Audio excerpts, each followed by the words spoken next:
ಏನ್ರಿ ಇದು police officer ಕೊಡ್ತಿದ್ದೀರಾ? ಯಾವನ್ ಸರ್ ಪೊಲೀಸ್ ಆಫೀಸರು? ಇವನ ಅಜ್ಜಿ. ಆಯ್ತು ಇವನು ಮಾಧವ್ ಅಂತ ಸರ್. ದಿನ ಬಂದ್ ಆಕ್ಟಿಂಗ್ ಬೇಕು ಅಂತ ತಲೆ ತಿಂತಿದ್ದ ಸರ್. ಬೈಕ್ ಕಳ್ಸಿದ್ದೆ. ಒಂದಲ್ಲ ಒಂದಿನ ನಿಮ್ ಡೈರೆಕ್ಟರ್ ನಾನು ಎಂತ ಆರ್ಟಿಸ್ಟ್ ಅಂತ ತೋರಿಸ್ತೀನಿ ಅಂತ ಹೇಳೋಗಿದ್ದ ಸರ್. ಇವತ್ ಬಂದ್ ನಿಮ್ ಮುಂದೆ ಪೊಲೀಸ್ ಡ್ರೆಸ್ ಹಾಕೊಂಡು ನಾಟಕ ಮಾಡ್ತಿದ್ದಾನೆ. ನನ್ನ ಆಕ್ಟಿಂಗ್ ನಿಮಗ್ ತೋರಿಸ್ಬೇಕು ಅಂತ ಬಾಡಿಗೆ ಜಿಪ್ಪು ಬಾಡಿಗೆ ಪೊಲೀಸ್ ಎಲ್ಲಾ ಕರ್ಕೊಂಡ್ ಬಂದೆ ಸರ್. ಒಂದೇ ಒಂದ್ ಚಾಲ್ ಕೊಟ್ಬಿಡಿ. ಬಡ್ಡಿ ಮಗ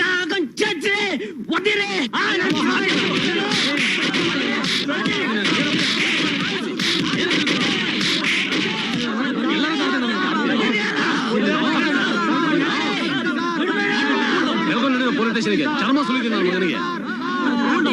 ನಾಟಕ